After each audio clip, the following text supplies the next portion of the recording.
हनुमान जी के बारे में हम सभी जानते हैं। उनको राम भक्त कहा जाता है। वो श्री राम के प्रिय भक्तों में से एक हैं और आज भारत के अंदर जगह जगह पर हनुमान जी के मंदिर भी बने हुए हैं और लाखों लोग हनुमान जी की पूजा भी करते हैं। इतना ही नहीं, हनुमान जी अपने भक्तों का कल्याण भी करते हैं। यदि आप किसी हनुमान भक्त से बात करेंगे तो वह यही कहेगा कि बाबा समय समय पर कष्ट काटने के लिए आते हैं और उनकी मदद करते हैं। हनुमान जी को चिरंजीवी बताया गया है, जिसका मतलब ये है कि वो हमेशा धरती के ऊपर रहने वाले हैं या धर्म की रक्षा के लिए वो हमेशा काम करते रहेंगे। आपने देखा होगा कि श्री राम और श्री कृष्ण का कार्य पूर्ण हो जाने के बाद वो अपने लोकों के अंदर लौट गए, लेकिन किसी भी ग्रंथ के अंदर इस बात का जिक्र नहीं किया गया था कि हनुमान जी अपने लोक चले गए हैं। इससे यह साबित होता है कि वो यहीं पर मौजूद है, लेकिन वे किसी आम इंसान को दिखाई नहीं देते, बस भक्तों को ही अपने दर्शन देते हैं। अगर आप हनुमान जी के दर्शन करना चाहते हैं तो इस कार्य के अंदर राम नाम ही आपकी बिल्कुल मदद कर सकता है। बंदरों को भी हनुमान जी बहुत प्रिय हैं। यही कारण है कि राम की युग से लेकर आज तक हनुमान जी के मंदिरों के पास आपको बंदर देखने को मिल ही जाएंगे। अब आज के समय में हनुमान जी का धरती के ऊपर होने का फायदा इंसानों को बहुत मिल रहा है। मानव जीवन को सरल बनाने में वो हमेशा लगे हुए हैं। यदि आप नजर डालेंगे तो आपको पता चलेगा कि लोगों की बहुत सारी समस्याएं हनुमान जी दूर कर देते हैं और उनके जीवन के अंदर खुशियां भर देते हैं। और अगर हम अपनी तरफ भी देखें तो कहीं ना कहीं हनुमान जी ने हमारे ऊपर भी अपनी कृपा बनाई हुई है। तो चलिए आज हम आपको एक ऐसी सच्ची घटना के बारे में बताएंगे जिससे आपको यकीन हो जाएगा कि हनुमान जी आज भी हमारे आसपास ही मौजूद हैं। तो चलिए वीडियो को शुरू करते हैं। ये सच्ची घटना व्यासपीठ पर बैठने वाले एक साधु की है। व्यासपीठ के ऊपर बैठकर साधु महाराज रामायण कथा सुनाते थे। इस कथा को सुनने के लिए बहुत सारे लोग आया करते थे और कथा सुनकर जाते थे। कथा को आरंभ करने से पहले साधु महाराज का एक नियम था कि वो कहते थे हनुमान जी आइए विराजिए, और उसके बाद वो कथा शुरू करते थे।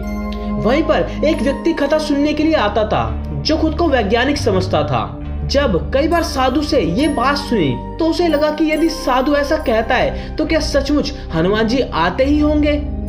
कुछ दिनों तक तो वैज्ञानिक के मन में ये चलता रहा कि ये बात पूछे या ना पूछे, लेकिन एक दिन उन्होंने साधु से पूछा कि महाराज आप हनुमान जी को रोज बुलाते हैं और गद्दी के ऊपर बैठने के लिए आग्रह करते हैं, तो क्या वो सचमुच आते हैं? उसके बाद साधु ने जो कहा उसे सुनकर आप चौंक जाएंगे। उसके बाद साधु ने कहा जी हाँ, जब रामकथा होती है तो हनुमान जी आते हैं और रामकथा सुनने के बाद चले जाते हैं। अब वैज्ञानिक को तो सबूत चाहिए था, तो बोला ऐसे बात नहीं बनेगी। यदि हनुमान जी आपके यहाँ पर आते हैं तो आपको सबूत देना होगा। हम कैसे मान ले कि हनुमान जी यहाँ पर आते ही हैं? उसके बाद साधु जी ने कहा कि आस्था और विश्वास को सबूत के साथ नहीं तोला जा सकता। यदि आपको हमारी कथा पसंद नहीं आती तो मैं कथा बंद कर देता हूँ या फिर आप यहाँ पर आना बंद कर सकते हैं। लेकिन वह वैज्ञानिक इस बात को कहाँ मानने वाला था। उसने कहा कि आप ही तो कहते हैं कि हनुमान जी यहाँ पर कथा सुनने के लिए आते हैं, और यदि सच में ऐसा है तो आपको साबित करके ये दिखाना चाहिए कि हनुमान जी सच में यहाँ पर कथा सुनने के लिए आते हैं। इसके बाद दोनों के बीच खूब विवाद हुआ, खूब कहासुनी हुई और उसके बाद साधु मान गए और उन्होंने कहा कि इस गद्दी को आप आज घर ले जाना और उसके बाद वापस लाना। गद्दी को मैं फिर यहीं पर रखूंगा और हनुमान जी को मैं उसके बाद यहाँ पर बुलाऊंगा। उसके बाद यदि तुम इस गद्दी को उठा पाए तो इसका मतलब ये होगा कि हनुमान जी नहीं आए, और यदि आप इस गद्दी को नहीं उठा पाए तो इसका अर्थ ये होगा कि हनुमान जी यहाँ पर आए हैं। इस शर्त को मानने के लिए वो वैज्ञानिक तैयार हो गया।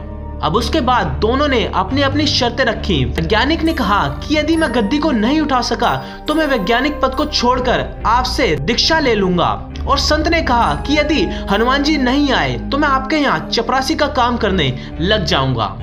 अब इस परीक्षा का नाम पूरे शहर के अंदर हो गया और जो लोग कथा सुनने के लिए नहीं आते थे वो भी आज कथा सुनने के लिए आए और ये देखने के लिए आए क्या सच में हनुमान जी आते हैं या नहीं। भक्ति, प्रेम और विश्वास की परीक्षा आज होने वाली थी। उसके बाद गद्दी वहीं पर रखी गई और साधु ने बोला आइए महाराज पधारिए, उसके बाद साधु मन ही मन बोले कि महाराज, आज आस्था का प्रश्न है, आप रक्षा करना। उसके बाद वैज्ञानिक को बुलाया गया और उस वैज्ञानिक ने 3 बार उस गद्दी को उठाने का प्रयास किया, लेकिन यकीन मानिए गद्दी 1 भी इंच नहीं हिल सकी। उसके बाद वैज्ञानिक को यकीन हो गया और उसने हाथ जोड़ के वो सीधा साधु के पैरों में गिर पड़ा और बोला कि सचमुच आपकी भक्ति सच्ची है और मैं मान गया कि हनुमान जी सच में आज भी हमारे बीच है। देखा तो श्रद्धा और भक्ति से जब हम किसी देव की आराधना करते हैं तो उसके अंदर बहुत सारी अधिक शक्तियां आ जाती हैं। तभी तो कहा गया है कि मानो तो देव, ना मानो तो पत्थर। देखा तो अगर आपको ये स्टोरी पसंद आई हो तो इस वीडियो को दिल से लाइक जरूर करें और कमेंट में जय श्री राम और जय बजरंगबली जरूर लिखें।